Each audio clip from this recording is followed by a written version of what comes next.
रसूलुल्लाह सल्लल्लाहु अलैहि वसल्लम ने अब्दुल्ला बिन रवाहा के बारे में पिशानी पे चंद सिलवटें डाली और रसूलुल्लाह सल्लल्लाहु अलैहि वसल्लम खुद भी हैरत और इस्तेजाब के अंदर मुब्तला हुए कि अब्दुल्ला इब्न रवाहा जैसा दलेर जरी बहादुर कमांडर अचानक रुक गया। हाँ, चंद लम्हों के लिए उनके ऊपर यह वक़्त आया, लेकिन उन्होंने चंद अशार पढ़े और अपने जज्बात को गरमाया और उनको उनके साथी ने एक गोश्त की बोटी भी दी तो वो खाने ही लगे तो कहने लगे अभी तक इस दुनिया के मज़े लूटना चाहता है, अब वक़्त आ चुका है। या नफ्सु इल्ला तुक्तली तमूती हाज़ा हमामुल मौत कद सलीती वमा तमन्नैती फ़क़द ऊतीती इन तफ़अली फ़िअलहुमा हुदीती। आज वक़्त आ गया है कि जिस मौत की तू तमन्ना किया करता था वो मौत तेरे सामने है, और अगर तू इस मौत का जाम अभी नहीं भी पिएगा तो कला कभी ना कभी बिस्तर पे मारी जाएगा। ये मौत का जायका तूने एक दिन चखना ही है। यही सारी जिंदगी तमन्ना करता रहा कि शहादत की मौत मिल जाए। अगर इन दो कमांडरों जैसे जंग लड़ता हुआ इस दुनिया से चला गया तो कामयाब है, वरना नाकामो नामुराद हो जाएगा। और यहाँ पे जब वो आगे बढ़े रसूलुल्लाह की पेशानी की सिलवटें भी ख़त्म हुई और रसूलुल्लाह के चेहरे पे मुस्कुराहट भी आ गई कि अब्दुल्ला इब्न रवाहा भी आगे बढ़े। अपने साबका दो जर्नलों की तरह उन्होंने भी अपनी जान को अल्लाह रब्बुल इज़्ज़त के सुपुर्द कर दिया।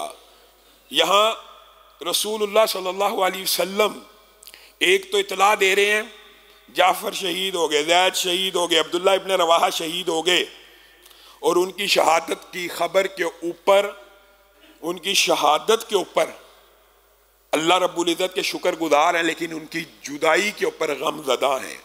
ये एक मुहद्दिसीन और फुक़हा ने यहाँ पे बाब भी बांधा है कि शहादत की खबर के ऊपर गमगीन हो जाना जायज़ है कि नहीं। ये बहस भी मुहद्दिसीन ने अरसा दराज पहले कर दी है।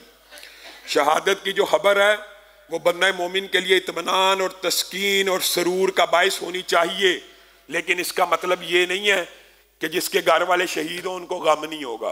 गम होगा जुदाई का। रसूलुल्लाह सल्लल्लाहु अलैहि वसल्लम गमज़दा हुए, रसूलुल्लाह सल्लल्लाहु अलैहि वसल्लम जाफ़र तैयार से उदास हुए, रसूलुल्लाह सल्लल्लाहु अलैहि वसल्लम ज़ैद से उदास हुए, रसूलुल्लाह सल्लल्लाहु अलैहि वसल्लम अब्दुल्ला इब्न रवाहा की जुदाई के गम में मुब्तला हैं।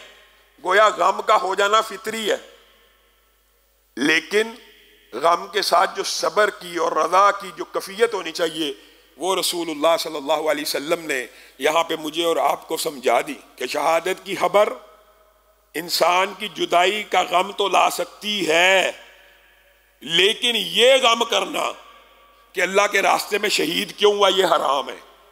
अल्लाह के रास्ते में शहादत के ऊपर गम करना ये इस्लाम में जायज़ नहीं है, लेकिन फितरी तौर पे अपने शुहदा की जुदाई के अंदर गमज़दा होना ये बात आई है तो समझ लें जायज़ है, इसमें किसी भी किस्म का कोई हरज की बात नहीं। ये जो एक मुबालगे की कैफियत मुआशरे में पाई जाती है कि शहीद की खबर आए, शहादत की खबर आए तो माँ बाप ना रोएं, बच्चा ना रोए, बहन भाई ना रोएं, बल्कि खुशी सेलिब्रेट करें और मिठाइयाँ बांटें, ये मुबालगा है, ये तकल्लुफ़ है। ये बात भी गलतुल आम है। जो नेचुरल जो फितरी इंसान को जुदाई का गम होता है उसको उस तरह के गम के इज़हार में किसी भी किस्म की कोई कबाहत नहीं है, और ये लामहल्ला है। तो ऐसे मुबालगे के ऊपर आप देखते हैं वीडियो, तो हमारे मुआशरे में भी आपको पता है अरसा ये रहा, कश्मीर से किसी की फौतगी आई तो वो अगर रोने लगे तो उनको डांटा गया, आप क्यों रोते हैं, वो शहीद हो गया, आप तो मिठाइयाँ बांटे, सेलिब्रेट करें, खुशी करें। तो ये मुबालगा है। रसूलुल्लाह सल्लल्लाहु अलैहि वसल्लम ने जैसे ही अब्दुल्ला इब्न रवाहा की शहादत की खबर दी और खुश भी हो गए, और उन्होंने जंग भी बहुत उम्दा की,